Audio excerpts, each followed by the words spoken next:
Another day and another mini vlog. We are on our way to Manila. Yes, pabalik kami ng Manila ngayon since meron ako imimit na client. Paalis pala kami ng Pampanga and yan. Dito pala sa area namin, yan, ginagawa yung daanan dito. So, yung mga dumadaan dito sa may bandang Apalit, San Simon, medyo ma-traffic dito as of now since yun nga ginagawa yung daanan. And as you can see yan, ma-fog because of Alikabok. So, ayan, finally, nasa NLEX na rin kami. So, mga lunchtime to. So, wala namang masyadong traffic pag mga ganyang araw. Diba si And Taylor? finally, nasa Pasay na kami and medyo dumilim na dito since, ayan nga, umuulan na ngayon. Nausap lang namin yung tenant sa condo and yan, dito na kami sa may Las Piñas. So, hindi pa kami nagla-lunch, dadaan muna kami dito. Ito yung kinakainan namin na karinderya dito sa Las Piñas and from Pampanga rin sila.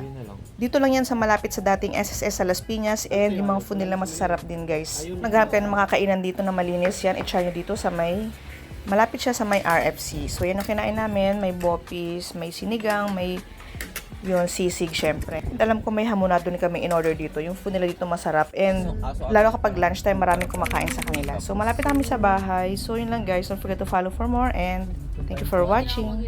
Bye!